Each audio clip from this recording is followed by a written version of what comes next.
नमस्कार दोस्तों, कैसे हैं आप सभी। स्वागत है आपका एक और नए वीडियो में। दोस्तों आज के इस वीडियो में हम सीखने वाले हैं समांतर श्रेणी का n-वा पद निकालना, यानी n-वा पद कैसे निकाला जाता है समांतर श्रेणी का, वो आज के इस वीडियो में बहुत ही आसान तरीके से और बहुत ही शानदार तरीके से सीखने वाले हैं। दोस्तों अगर आप ये चाहते हैं कि हम कभी ना भूलें समांतर श्रेणी का n-वा पद कैसे निकाला जाता है, तो आपको क्या करना है, इस वीडियो को पूरा देखना है और कहीं पर भी स्किप नहीं करना है। तो चलिए दोस्तों शुरू करते हैं। यहाँ पर एक क्वेश्चन है हमारे पास AP, ठीक है। AP 2, 5, 8, 11 का 10वां पद ज्ञात कीजिए, है ना। इस टाइप से सवाल आते हैं, है ना। तो कैसे करेंगे दोस्तों इस टाइप के सवाल, है ना। तो आपको क्या करना है सर, इसको पहले समझना है, ठीक है। यहाँ पर AP का मतलब होता है दोस्तों समांतर श्रेणी, है ना। क्या होता है, समांतर श्रेणी। चलिए दोस्तों पहले समझ लेते हैं कि समांतर श्रेणी आखिर होती क्या है, ठीक है। अगर आपको पता है तो बहुत अच्छी बात है, नहीं पता है तो इसको आप ध्यान से समझिएगा, ठीक है। जैसे दोस्तों, जैसे आपको ये पता होना चाहिए कि AP का मतलब क्या होता है ना। AP का फुल फॉर्म क्या होता है, इसको समझते हैं जरा। AP, है ना।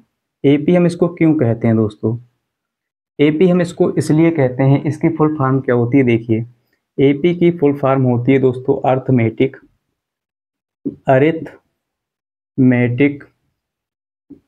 अर्थमेटिक प्रोग्रेशन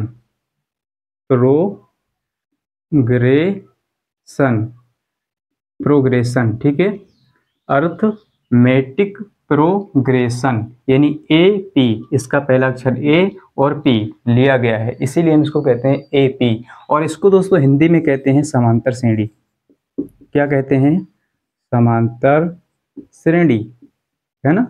इसको हिंदी में हम क्या कहेंगे, समांतर श्रेणी, है ना। तो आई होप कि दोस्तों आपको इतनी बात समझ में आ गई होगी, है ना। तो चलिए दोस्तों आगे बढ़ते हैं, हम समझते हैं समांतर श्रेणी आखिर किसको कहेंगे हम, है ना। समांतर श्रेणी हम किसको कहेंगे, है ना।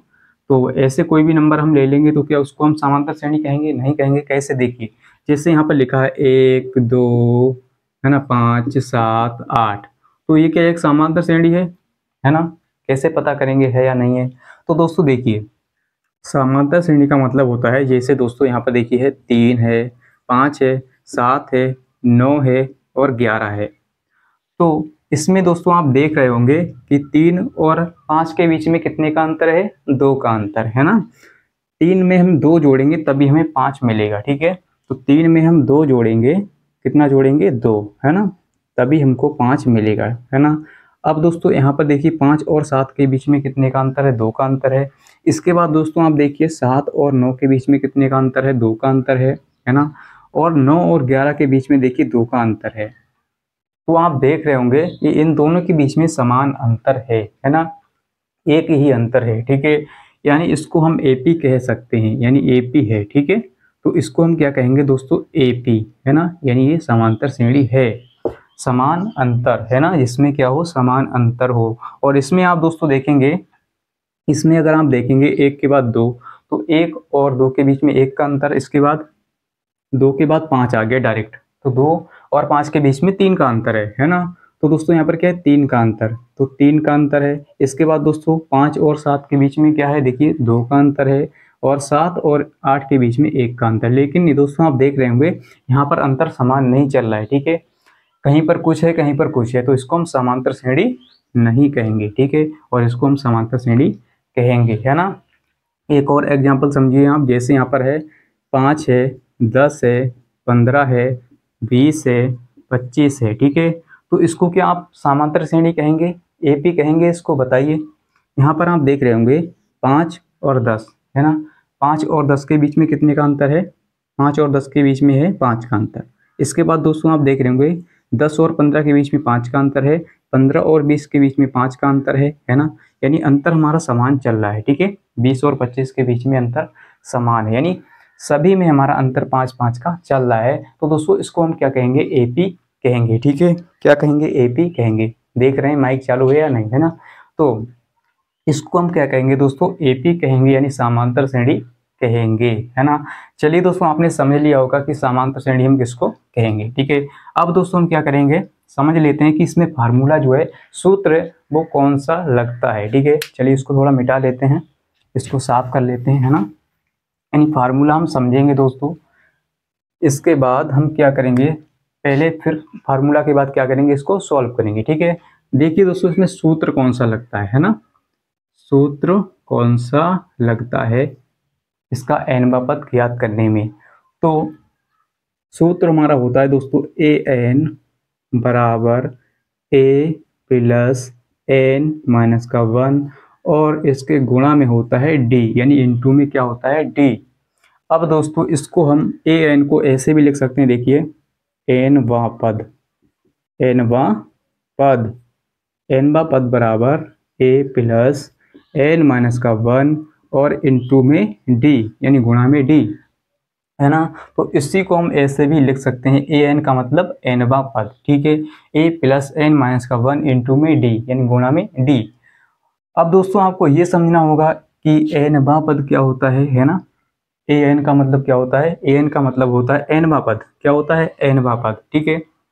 और यहाँ पर ए क्या होता है, ए को हम क्या कहेंगे, ए होता है हमारा प्रथम पद, यानी जो पहला पद होता है ना, जो पहला यहाँ पर लिखा रहता है नंबर, वही हमारा होता है ए, है ना। इसको आप ध्यान से समझिए, ए क्या होता है, ए बराबर होता है प्रथम पद, क्या होता है प्रथम पद, है ना। इसके बाद दोस्तों देखिए, पहला पद आप समझ गए होंगे, इसको कहेंगे हम पहला पद जो समांतर श्रेणी के बिल्कुल शुरू में होता है ना, यहाँ पर जो लिखा रहता है बिल्कुल शुरू में, इसको हम कहेंगे प्रथम पद। इसके बाद दोस्तों आप समझिए, यहाँ पर क्या है एन, है ना, एन, एन क्या होता है दोस्तों, एन होता है हमारा पदों की संख्या, पदों की संख्या, ठीक है, समझ रहे होंगे दोस्तों आप, पदों की संख्या।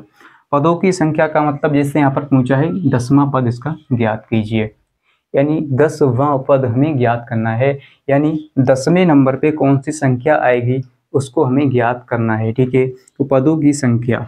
इसके बाद दोस्तों यहाँ पर क्या है डी, है ना।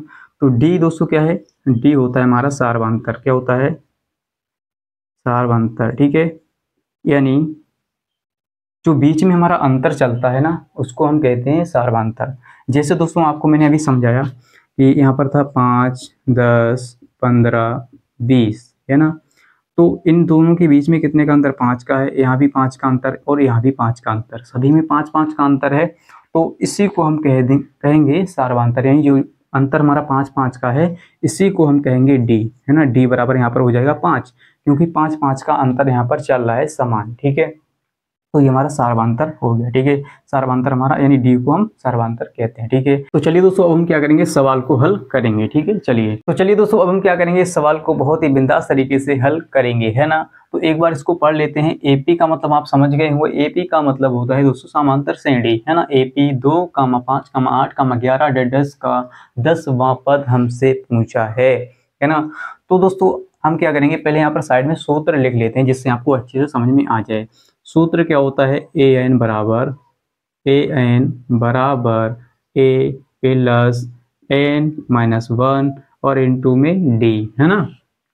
चलिए दोस्तों अब हम क्या करेंगे, यहाँ पर लिखेंगे, इसको हल करेंगे तब हम क्या लिखेंगे, दिया है, ठीक है। यहाँ पर हम लिखेंगे दिया है, क्या लिखेंगे सर, दिया है ना। जो जो हमें दिया है वही हम क्या करेंगे, यहाँ पर लिख लेंगे, है ना। दिया है, क्या दिया है, देखिए यहाँ पर सूत्र में हमें किस किस की जरूरत होगी दोस्तों, ए का मान चाहिए, एन का मान चाहिए और डी का मान चाहिए, ठीक है। तो हम ए का मान निकालेंगे, ए का मतलब होता है प्रथम पद, मैंने आपको अभी समझाया, यहाँ पर हमें ए की जरूरत होगी, तो ए का मान हम कैसे निकालेंगे, ए का मतलब होता है प्रथम पद। तो प्रथम पद दोस्तों यहाँ पर है ना, पहला पद क्या है 2, तो यहाँ पर लिखेंगे प्रथम पद, दिया है प्रथम पद ए बराबर है 2, है ना। इसके बाद दोस्तों हमें क्या चाहिए, हमें चाहिए एन, है ना, एन चाहिए। तो एन दोस्तों क्या होता है, पदों की संख्या। तो यहाँ पर हमें एन का मान कहाँ से पता लगेगा, देखिए यहाँ पर दोस्तों कह दिया गया है सवाल में कि 10वां पद ज्ञात कीजिए, है ना। हमसे कहा है कि 10वां पद बताइए, तो यही दोस्तों हमारा एन का मान हो जाएगा। यहाँ पर हम लिखेंगे एन बराबर, ठीक है, एन बराबर, है ना, एन बराबर 10, है ना। एन का मान हमें पता है। अब दोस्तों इसके बाद देखिए क्या है, एन के बाद क्या है डी। तो डी का मान दोस्तों कैसे मिलेगा, डी का मतलब होता है सार्वंतर, यानी डी का मान कैसे निकालते हैं, दूसरे वाले पद में से पहले पद को घटा देते हैं तभी हमें डी का मान मिल जाता है। देखिए इसको समझिए जरा, डी का मान कैसे निकालेंगे, सार्वधातुक, ठीक है, डी को कहते हैं सार्वधातुक। तो डी का मान हम कैसे निकालते हैं, इसको आप जरा ध्यान से समझिएगा। देखिए हम क्या करते हैं, दूसरे वाले पद में से दूसरा पद माइनस पहला पद ऐसे कर देते हैं, यानी दूसरे वाले पद में से पहले पद को घटाते हैं। अब दोस्तों पद क्या होता है, पद ये है, देखिए ये पहला पद, दूसरा पद, तीसरा पद, चौथा पद, पांचवा, छठा, सातवां, आठवां, नौवां, 10वां, और 10वां ही पद हमसे पूछा है ना। तो पद आप समझ गए होंगे। तो दूसरे वाले पद में से पहले पद को घटाएंगे। दूसरा पद क्या है, 5 है ना। तो दूसरा पद दोस्तों क्या है, 5। ये पहला पद हो गया, ये दूसरा पद, ये तीसरा, ये चौथा। तो दूसरे वाले में से पहले वाले को घटा दो। तो इसको घटाएंगे, माइनस करेंगे, पहला क्या है 2 है ना, तभी हमारा डी का मान निकल जाएगा, है ना। आप इसको ऐसे भी निकाल सकते हैं, यहाँ पर लिखने की कोई ज़रूरत नहीं है। 5 में से 2 को घटाएंगे तो कितना आ जाएगा, 3 प्लस का 3, है ना। तो ये है हमारा दोस्तों डी का मान, है ना। डी का मान कितना आ गया, 3 प्लस का। अब दोस्तों हमें देखिए ए का मान भी पता लग गया, एन का मान भी पता लग गया, और डी भी हमें पता लग गया, डी, है ना। अब हम क्या करेंगे, इन सभी मानों को सूत्र में रख देंगे, वहां से हमें जो है 10वां पद जो है पता चल जाएगा, ठीक है। ए एन बराबर जो भी है ए 10 का मान पता चल जाएगा। चलिए दोस्तों हम क्या करेंगे, यहाँ पर लिखेंगे सूत्र क्या होता है, सूत्र हमारा होता है ए एन बराबर ए प्लस एन माइनस 1 और इंटू में डी, है ना। तो यहाँ पर दोस्तों हम क्या करेंगे, देखिए ए एन का मतलब होता है एनवां पद, है ना। तो यहाँ पर लिखेंगे ए और एन की जगह पर 10, ठीक है, क्योंकि हमसे 10वां पद पूछा है। अब हम क्या करेंगे, यहाँ पर ए है ना। तो ए यानी प्रथम पद क्या है 2, तो 2 को लिखेंगे प्लस।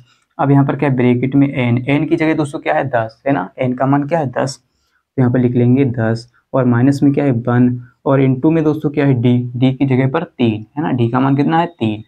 अब हम क्या करेंगे, इसको आगे सॉल्व कर लेते हैं यहाँ पर, है ना। देखिए यहाँ पर कितना है ए 10 का मान हमें निकालना है ना। तो यहाँ पर क्या है 2, तो 2 लिखेंगे प्लस। अब दोस्तों आपको देखना है 10 माइनस 1, यानी ब्रैकेट के अंदर क्या है 10 माइनस का 1, तो 10 में से 1 को घटा देना है ना, 1 को घटा देंगे 10 में से, तो यहाँ पर बचेगा 9, और गुणा में क्या है दोस्तों 3 रहेगा, है ना, ये वाला गुणा में 3। अब आपको क्या करना है, ए 10 का मान हमें चाहिए, है ना, यानी 10वां पद हमें बताना है। तो यहाँ पर क्या है 2 और प्लस और 9 की गुणा 3 से, यानी 9 3 27, तो यहाँ पर आपको 27 लिख लेना है। अब आप क्या करेंगे, ए 10 बराबर यहाँ पर 2 और 27 को जोड़ेंगे तो कितना हो जाएगा 29, और दोस्तों यही हमारा जो है 10वां पद निकल के आ गया, ए 10 का मान, ठीक है, यानी 10वां पद हमें पता चल गया क्या है 29, ठीक है, 29। अगर हम इसका 10वां पद देखेंगे तो 29 आएगा, है ना। 11 में 3 जोड़ेंगे तो कितना 14, फिर 17, फिर 20, फिर 23, 26, फिर 29, है ना, 29 हमारा आ जाएगा 10वां पद।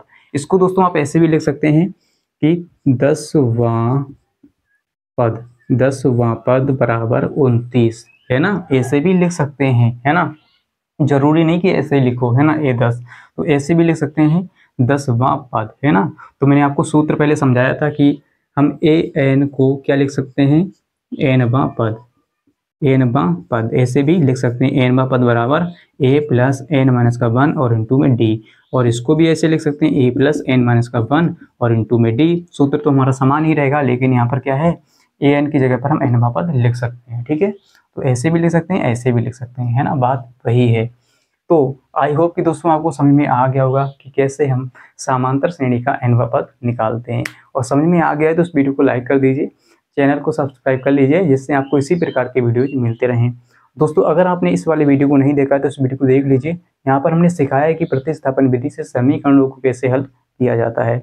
और अभी तक आपने इस वीडियो को अपने दोस्तों के साथ शेयर नहीं किया तो शेयर कर दीजिए, ताकि वो भी देख पाएँ, और इस वीडियो को ज़्यादा से ज़्यादा हाइप कीजिए और कमेंट कीजिए कि आपको समझ में आया या नहीं, है ना।